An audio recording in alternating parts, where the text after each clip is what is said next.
Welcome to On Thriving. I'm your host, Taylor Schuler. I'm an astrologer, and I'm here to give you your horoscopes, interviews, and astrology readings with change makers to help you enjoy your life and take practical action in making the world a better place. On this episode, I talk with Somatic practitioner Christabeth Ingold, owner of Soulfully Nourishing. We see how travel, family, anxiety, and intuitive gifts are all connected to Christabeth's story, her soul's north node in nourishing Cancer, her intuitive moon in Pisces, and the turning point that led her to be able to provide many soul nourishing services to her clients. Hit the subscribe button to be notified of future episodes. Comment, like, share, rate, and review because it really helps the show to grow. Hey, Christabeth. Hi, hello. How are you? I'm so happy to be here, and I'm so happy to see your face. I know. I'm so happy to see you too. It's wonderful. Thank you. So, yay. So, for those who don't know you already, please tell folks about you. Who is Christabeth? Oh my gosh, that's a big question. Who am I? I know. Ultimately, I'm just here to enjoy life and be a celebrator of life and love you. That's like the Yes. big picture. Yes, I love it. I love it. But I know that you are multi-talented and just so gifted and amazing and wonderful. You do Akashic Records readings and body work and energy work.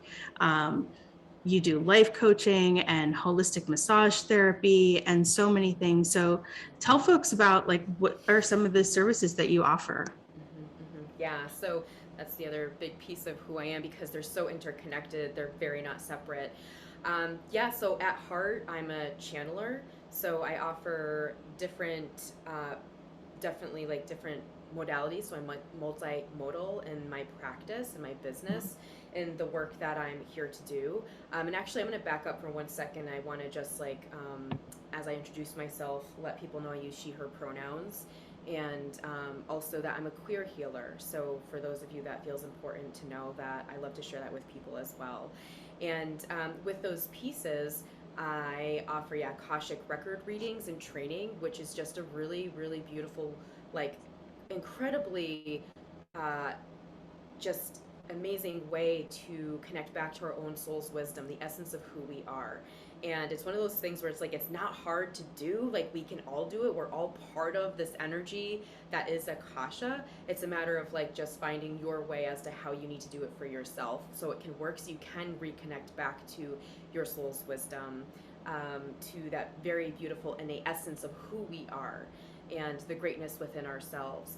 And I am also an energy worker, and so I use different energy healing modalities, Reiki, polarity therapy, some shamanic type of work. But ultimately, actually, because I'm channeling during an energy work session, I'm listening to the energy that's coming through, and whatever needs to happen needs to happen. So I let everything go and I get out of the way, and then I let spirit do all the work through me. And I'm also practicing astrology, which I love, and I'm obsessed with astrology so much. So that's something that I just super am passionate about, and it weaves into anything and everything. I mean, you can look at anything and go, yeah, well, here it is reflected back into our own stars and planets. I also do offer body work. I am a licensed massage therapist, and I have a very holistic, energetic, spiritual approach to body work. So I look at the body energetically and spiritually before I even look at what's happening physically, because those are where the roots are going to be, and then we can address it through the physical body. And with that, my specialty is Hawaiian lomilomi massage. I'm absolutely, again, obsessed with lomi. It's beautiful, beautiful body work. It's very it's shamanic work using the body. It's very opening and healing and delicious and transformative, and can really change people's lives. And so I love, love, love offering Lomi. I also am a life coach, so sometimes it's we need to actually bring in a little bit more of the coaching part of things. And I also offer intuitive card readings as well. So sometimes the cards need to be brought out and, woven into things, or just have a good old card reading there. So yeah, that's what I offer in the world. That's the breakdown, the simple, quick kind of version of the breakdown of my heart's work, of my soul's work here. I love that. And I love how you call it your heart's work and your soul's work. That's so beautiful. So, most people, unfortunately, we're not just born and then say, hey, I'm going to tune into the Akasha and the Akashic Records, and I just know to do that. And I also know to do lomilomi, and I know to be a life coach. Usually there's some sort of story behind how we find these things. And oftentimes that story isn't easy. So I'm really curious if you could share with folks what your story is, like how you came to find this, what your journey was to lead you to where you are today doing what you do. Yeah, thank you for asking. It's so funny because this morning before we met, was reflecting on our last conversation, and I've been reflecting a lot this year on who I was as a child and a teenager, and how much that's showing up to who I am now as a healer. And what came through was like, oh my God, like I was literally born a healer. Like this is my soul's path in this life. And what happened for my human self, though, was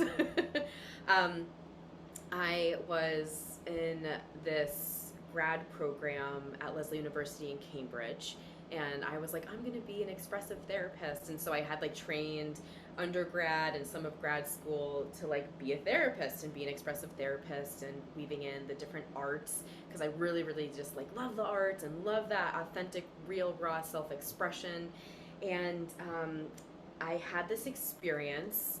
I was on vacation with some people, and I had this experience where all of this anxiety just came up like overnight, like basically. And I just was like in this state in my body, like 24/7, of just like this anxiety, this constant buzzing and like just out of control feeling. And it just was like my mind went to places that I'm like, I've never experienced myself like in this state before.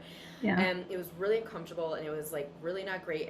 But I knew right away, and I didn't know why it was happening, but I knew right away that I could heal it, and I just had to find the right people to help me. And I knew I wanted to approach this anxiety holistically. So I feel really, really lucky that I happen to know an amazing therapist that I was able to get in with, and I was with her for many years, and she had a very holistic and energetic approach to working with her clients. And for me, that worked perfectly because she was really able to help lead me deeper places within myself to be with this anxiety in ways that were necessary for that turns out matches who I am in terms of like the energy of things and understanding the energy of our beings, of ourselves. And gosh, I was just walking around in the world like this anxious mess all the time. And especially when I was like in crowds of people, or somebody particular would walk in the room, they could be a complete stranger, like something would just come up within me and it would like really activate. And I was like, what is going on here? Because I am somebody who's like super social, loves being in crowds, loves like meeting new people, and I was just really so sensitive all the time.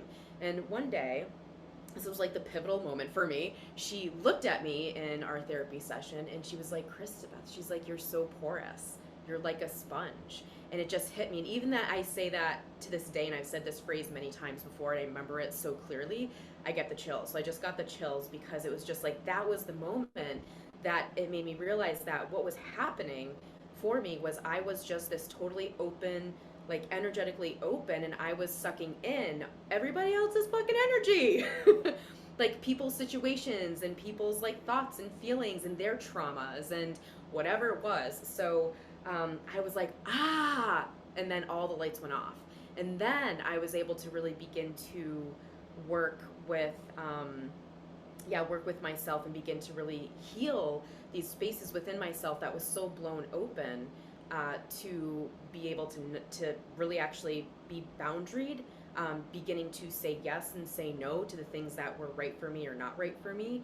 And I went off track a little bit, but I'm bringing it back to the grad school piece here, because when I was in grad school doing this work, like working to learning how to be a therapist in this world, I was it was like my second day of my internship. I like begged my school to like be at this internship because I loved it so much. And I was like, it was like a totally new experience being in it through the lens of anxiety, and I couldn't handle being with the clients. And it was really weird, and I was like, I can't do this. And I knew right away I had to leave grad school. It was a very clear, defined, like, I don't need to sit on this. Maybe I should think about it. It was like, no, like my whole being knew that I had to leave grad school and heal this. And so I did. I left literally like that week, like, or the next week. I like totally pulled out of classes. I left grad school, and then I was like, what am I gonna do? And so through doing this work with this therapist, she introduced me to yoga and meditation and energy work, and that's really where everything started for me. And then because I was learning more about energy and how energy works, I then took a Reiki training. And for me, I'm always like, Reiki's like the gateway drug. Like, that's like the gateway to like all the other things that, you know, kind of come after, for me anyway. And I find that for a lot of people too. And so then once I started offering Reiki, I would be in sessions with people, and I would just receive this like what seemed like random information that I knew did not come from me, that I was not making up. But I was like, why am I thinking, why is this coming through this person's like childhood and like in like strawberries, or this person's like father into like a locket, or whatever it might be. So I started just asking my clients, like, hey, like, do you mind if I share this with you? This is what came up. And it was like every single time, Taylor, like right on. Like they would just be like, oh my God, like this just happened or that just happened. It was like, how I perceived it was I was accessing people's memories, whether it was from this life, a past life, ancestor memories, whatever it was. And from that point, with all of those pieces falling into place of like healing the anxiety, of healing myself, of being able to open to these gifts in these other ways, it just like took off from there. And things completely opened. So it was like so many years of just being called to different types of work to do that I was really loving and wanting to weave into my life, that then became my practice, that became my business. And the other piece I want to say about the anxiety is that the deep, like kind of dark part of that was how much I was living 20 something years of my life as a caretaker and somebody who always put everybody else's needs first. And I say that because how many people in our culture probably have a similar story? They don't know how to say no, they don't know how to set boundaries, because especially for us female looking and identifying folk, you know, like we're taught like we have to put everybody else's needs before our own. And it was through that I really began to learn to set boundaries, which helped then like help me not be so porous and not feel everything all the time that was not mine but was everybody else's. So I just want to mention that that's like the big important piece to this whole story, really the backstory to the whole story here of that anxiety piece of just like, oh my gosh, when I was away on that vacation, I was just in a constant state of like little child energy showing up of like, I want to do it right, and I want to put everybody else first, and I want to make sure they're taken care of. And I just basically, something in me just snapped, and it was like, not anymore. But I didn't know it until I did the work, and then I knew it. Yeah. Does that answer your question and make sense? Absolutely. And I'm just getting chills now. And I wanted to make sure to ask you this question. I'm just curious if you're open to sharing. Yeah. How old were you when this was happening? Because grad school, you know, we could be, you know, there's some geniuses, Doogie Housers, who are in grad school at 19, and then there's some who are there at 87. So what phase of life were you in? Yeah. I was about 24-ish. Okay. About 24-ish, yeah, when this all like came up, like what seemed like out of nowhere. 24, maybe 25. Gotcha. Yeah. Okay. Thank you for sharing that, because there might be some folks out there who are, you know, about to be that age, are that age, and are feeling similarly, and maybe somehow this will connect for them. I know around that age, I also was going through something very similar, grad school anxiety, and things were just not working out for me. And little did I know it was like the beginning of a big change in my life. And so thank you so much for sharing that. Yeah, so, thank you for asking. I'm curious if you can talk a little bit about how you've seen how the work you do actually makes the world a better place for people that might not be able to connect the dots, but I know you can, because you do the work and you see the impact that you make. Yeah. Whew, I just want to I'm taking like a deep breath into that one, because my heart just got like, just wants to hug the world. It makes me feel a little emotional too. Like I'm like, oh, I'm a little teary-eyed here, because What's coming up when you ask that are the people, the humans here who feel lost, who don't feel connected to themselves, which means they might not feel connected to anything, or they might feel stuck. And then there's people here who know themselves well, and they just need a little bit of extra love and support, as we all do, through something. And the way, so as I was saying, I offer many modalities, so it's more about like, what are you needing right now? And let's meet you exactly where you're at to give you that, so it can be something beautiful.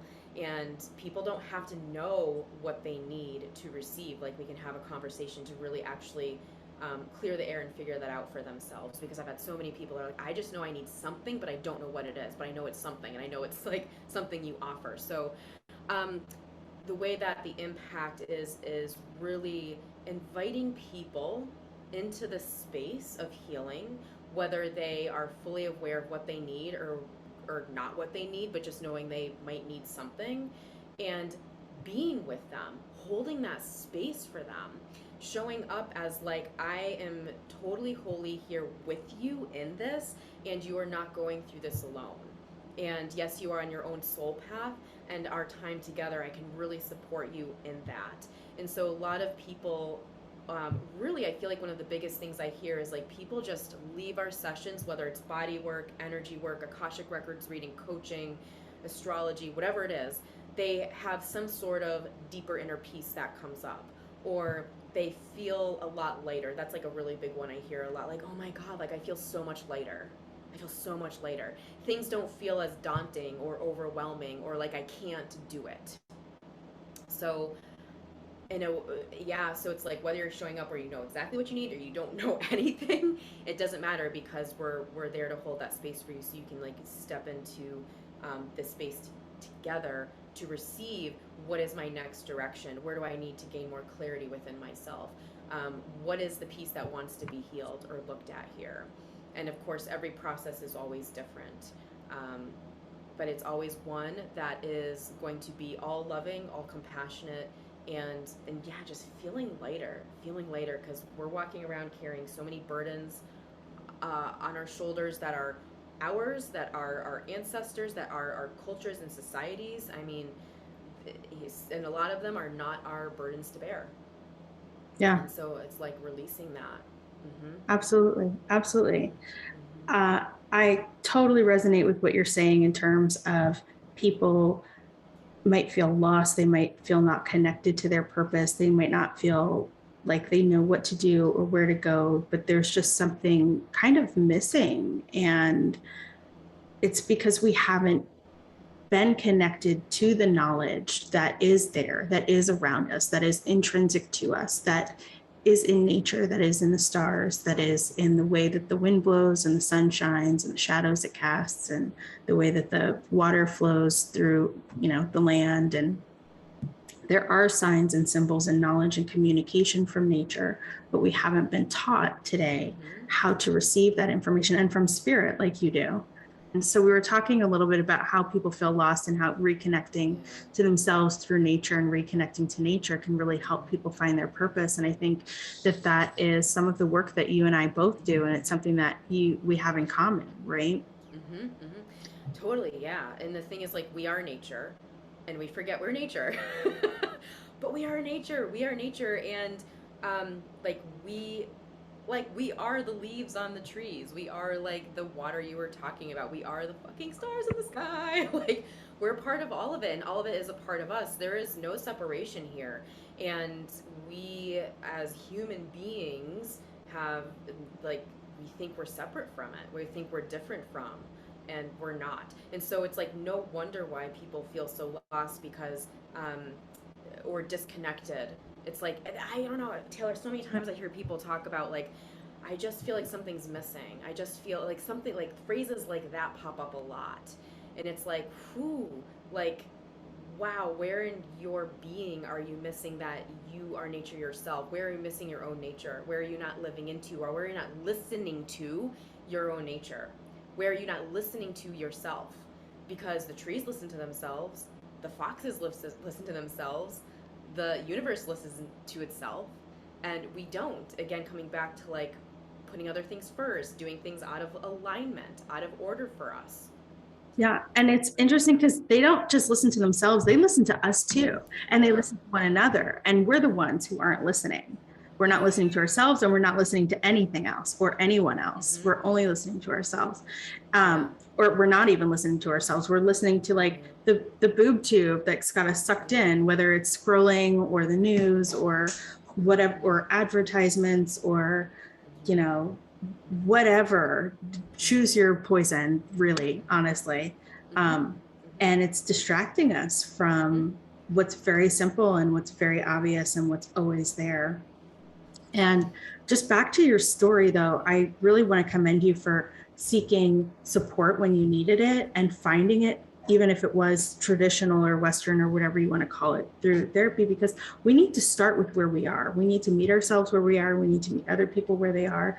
And sometimes whatever the traditional or Western or conventional methods are available to us can help lead us, like your story says, back to ourselves. And hopefully we're lucky enough to find someone to support us who can just give us whatever that is. But I want to go into your chart now too, because there's so much about your story that's in your chart, where it's like, okay, you had this conventional method. I'm so glad you did. And whoever is feeling that way, if you're out there and you're feeling anxious or you're feeling down or you're feeling lost, do what you need to do to get the support that you need to feel whole and to feel good and to move forward in your life. And also, if this conversation is any help to you, perhaps you'll see there are alternative ways that you can get that same knowing to help reinforce your sense of self and your self-confidence and sense of integrity, or whatever it is that you're feeling you need right now. All right, so I will share this now. All right, so here we've got the beautiful chart of Christabeth Ingold. And thank you very much. For those who might be listening on the podcast, if you want to pull up the chart on whatever software you're using, the birth data is November 26, 1982 at 1:15 a.m. We've got Bern, Switzerland in here, just because my software doesn't do Lausanne. I'm maybe not saying that correctly, but it's Lausanne. And that's in Switzerland. Langenau, actually. But Langenau. Okay, that's very, very different. Bern is perfect, though. Bern is like very close, so it's all good. It's right there, yeah. Thank you for that. No worries. All right, so what we see here in the chart, we've got a beautiful Virgo rising, clearly the signature of a healer. Virgo is sometimes known as the Virgin, but really it's not about sexuality. It's about what are you dedicated to and what is pure, and that dedication and that quote unquote purity that we associate with virginity is really about holding on to this knowledge of the self, really, that integrity and that knowledge of the self and who we are, but also brings in that tradition of knowledge of healing and expertise in some area in order to support other people. Virgo is a mutable earth sign, so it's able to adapt, but it's also able to, with that earth, like use tangible solutions. And so you have a number of modalities that you're using, and they're really tangible, and some of them are literally hands-on, like massage. Yeah. So there we go with that. But I think it's interesting always to look at the North Node in the chart. And so we see the North Node in Cancer in the 10th house at the top of the chart. And Cancer is a cardinal water sign. So water is about the emotions. It's also about the spirit too. And cardinal is someone that takes action. It's like, let's start something, let's do something. And the sign of Cancer archetypally is associated with nurturing and nourishing, that sort of energy. Essentially care, right? And so a lot of what you've been saying is, how do we care for other people? And so the north node, it's like an arrow. We have an opposite point, the south node. It's going to be exactly on the opposite part of the chart. So Cancer is opposite to Capricorn. That's the south node. So the north node is really that point of the arrow that points us to where we're going in this life. It also points us to where we might feel very hungry. We can't get enough of this energy. We just kind of are chasing after it. We don't know it, but it's like something that we're continuing to develop in this life. And so we show up by putting a lot of our energy there. The south node are the gifts that we bring intuitively, ancestrally, inherited sort of gifts that we don't know. We're just always good at it, but we fall back on it too. And so that north node in Cancer is pointing towards 10th house, showing up in the world, how you're known, your career, being associated with care. And there's a lot more. We'll get into that, but I just want to go to the south node for a second. In Capricorn, when we see this Capricorn Cancer axis, there's often this energy of the grandmother. And I think it's interesting with Virgo too, because we're talking about knowledge that is inherited from many generations. And the fourth house is the house of our ancestry, our roots, where we came from, and our lineage. And the 10th house is matrilineal, and so is the sign of Cancer. So I'm just curious if any of this is resonating for you in terms of your healing, where you got these gifts from, how you show up in the world. Ooh, so much here, all of it. Yeah. I love my birth chart. I feel really grateful that my soul was like, this is the chart that you're going to like live by in this life. That I'm like, good job, soul. So thinking about these pieces, like everything you said, Taylor, is like right on for me. Everything you said, I'm like, yes, yes, yes, like all of it for sure. And also, what's interesting is my business name is Soulfully Nourishing. And so thinking about that Cancer, it's that nourishment and nourishing is always a word associated with Cancer. And there has been many iterations of myself as a human and many iterations of my business through time that is soulfully nourishing. But the one thing that is always consistent is the name doesn't want to change. The energy of it doesn't want to change. So I'm kind of not completely answering your question, but that's what's sticking out. And I find that really interesting. That thinking about Cancer in the 10th house, which is like outer life, career life, the name of my business, how it came to be, how it just like came through me, and like that was it.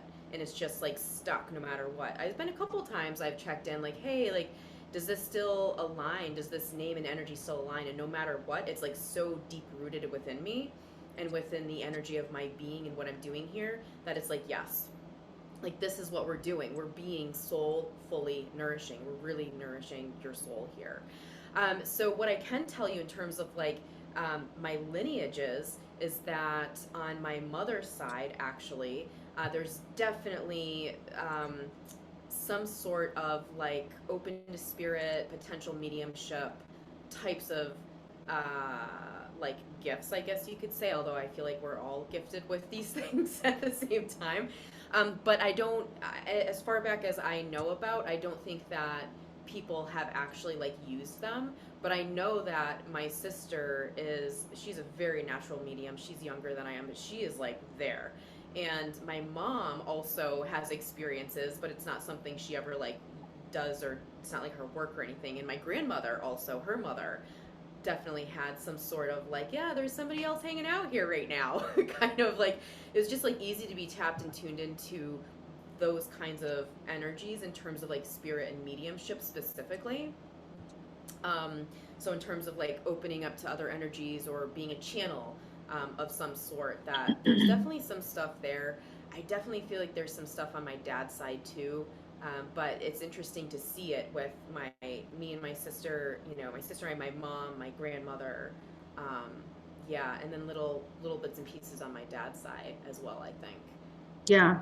That's really interesting. I actually love family chart stuff too. I like have almost all my family members' charts And I love looking at that. I think what's really interesting to look at, since we're talking about family, is we can see our family in our chart in a couple different ways. We can look at different houses for different family members. Like I was saying, the mother is the 10th house, the father can be the 4th house, but sometimes it can be the opposite too, depending on what kind of astrology you're using. Yeah. But essentially it's a parent, especially these days with gender roles. It's a parent, and it's who shows up for you in what way, and do they show up at home, or do they show up like very publicly for you? But we can also look at the planet that rules the sign that rules that house. And so in your chart, it's very obvious. You have a ton of planets on the northern, which is actually the lower part of the chart, and in the 3rd and 4th house, and in the 3rd and 4th signs. And so I like to kind of mix things up a little bit, use a little whole sign, use a little different house systems, and just see, because I think that it's kind of like a Jackson Pollock painting, you know. I mean, yes, there are some, there are rules, and there is math, and there is, you know, calculations behind it, but it's also kind of like Jackson Pollock. Like, we've just thrown some things out here. And so we need to interpret them, and we need to see ourselves as these whole beings that can be seen in different ways. There's a way that we see ourselves, and there's a way that other people see us. And when we can combine those two, we really get a fuller understanding of ourselves, because it acknowledges the space between how we see ourselves and how other people see ourselves, which is known as pain. Which I think is interesting. And so seeing that totality is important. So anyway, we look to the planets that rule these signs, but the 3rd house is the house of siblings. And so you definitely have a lot of energy here, and it's a lot of psychic energy, certainly. Sagittarius, fire signs, very intuitive. And you've got in Sagittarius, Sun, Uranus, Mercury, Venus, all within between 3 and 8 degrees of Sagittarius. And we also have, I put Asclepiae in here, which is essentially Asclepius, which is an asteroid that has to do with healing again. And so we see that being a very important central part of your life. And it's not like everyone has Asclepius by their sun and by the rest of their planets highlighted in that way, but for you, it is integral to who you are and how you show up in the world. And so you saying that you have a sibling that's has the same sort of energy doesn't surprise me at all, especially with Jupiter in Scorpio here in the 3rd house, really expanding that energy and making it big.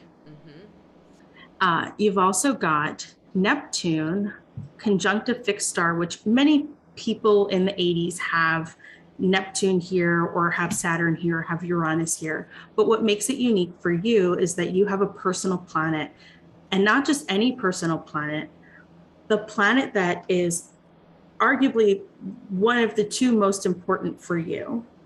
It is your light leader, because you were born at night. It's the moon. And it's also the ruler of your North Node in Cancer. The moon in Pisces is separating just a 3-degree orb, which is not that big a deal, making contact with that Neptune in Sagittarius. It's making this opening square. And so that fixed star that I was talking about around the last degrees of Sagittarius, there's a couple there. There's Oculus and there's Acumen.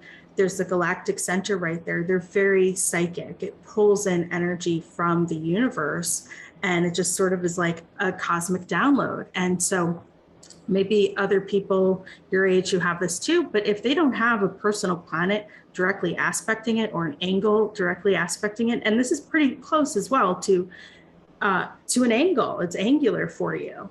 It's close to your IC, which again is that rooting energy from where we come from, you know, the earth too, right? So bringing that psychic energy that from nature, from our roots, from our ancestry, from our family, into who you are, and really connected to your life purpose, that North Node.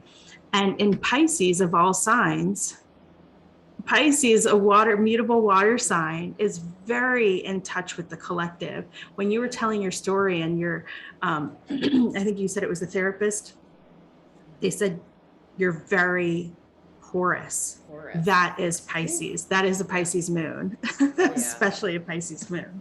And so, like I was saying, because you're born at night, the moon rules the nighttime, the sun rules the daytime, and the moon is actually above the horizon. It would have been probably visible setting, but potentially visible when you were born. It is important for you, and excuse me, it's very psychic, it's very porous, and it's just connected. And so imagine when you were at that point in your life, if you had known that before, if you had known, oh, my Pisces moon is very porous, and perhaps I need to put up some boundaries here. And what else is interesting is that that Pisces moon makes a square, like I said, that opening square to Neptune. And it's also in an uncomfortable aspect with Saturn and Pluto, which is the power of the boundaries that we have. And it's a what we call a partile aspect, so it's to the degree. Yeah. 28 degrees of Pisces to 28 degrees of Pluto, and then we see the moon.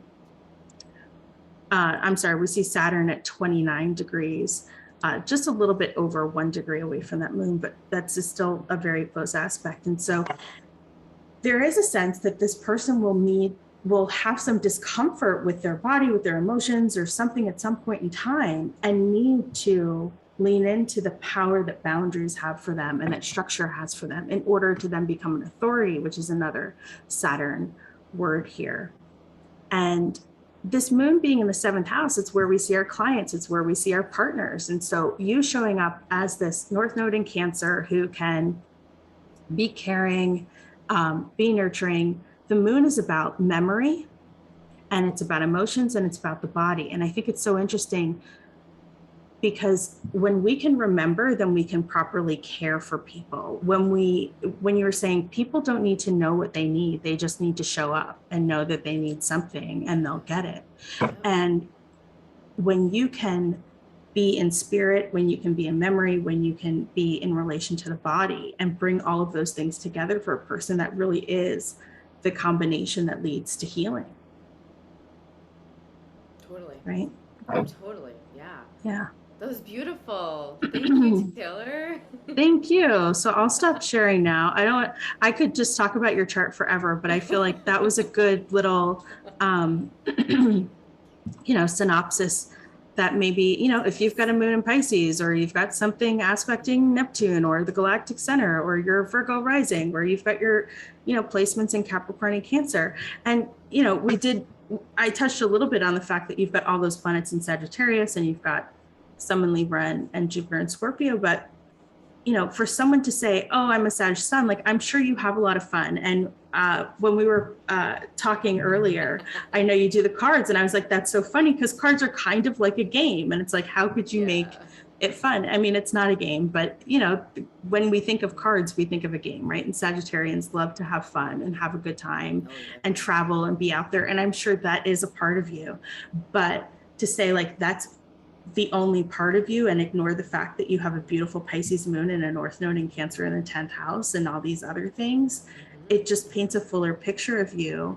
And if we just said, oh, you're a Sagittarius, like maybe you should be a travel agent, or maybe you should travel the world, or maybe you should do intercultural development or something, or you should teach because it's in the 3rd house of communication. That would just leave out this whole part of you that luckily you have found and you've developed, and it's so beautiful. I'm so glad you had. And maybe there's someone out there who's like, hey, I'm feeling lost, I'm feeling disconnected, and I just learned something to help me connect. Maybe they'll lean into lomilomi either for themselves, or maybe it's a modality that they want to do, or Akashic Records, or maybe they need some life coaching and they can reach out to you. So if folks do want to get in touch with you, Christabeth, how can they find you? Yeah, thank you. So you can find me right through my website, soulfullynourishing.com. I have everything, I was up on there. You can connect with me right through my site. You can also connect with me on Instagram. And so my handle there is Christabeth LI, Christabethly. So it's my whole first name and then LI at the end of it. So it's Christabethly. And I'm also on Facebook under Soulfully Nourishing as well. So those are going to be like 3 great ways to connect with me and reach out. And even if you just have questions, or if you just want to like shoot the shit, or you have something happening you want to go like, I am such an open book, and I love to talk about these things. I love to support people. I love to offer what I can and be a guide in some way. Or if it's like, let's really dive deeper into these pieces of work. It's really, really meaningful work. I am a Sagittarius sun. I have so much fun, and I'm like life for me. That's why at the beginning, like, when you're asking about who are you, and I was like, I'm a celebrator. It's like, I love to celebrate life. Like, that's, for me personally, my belief is, I think that life is to celebrate, even when things are really, really, really hard.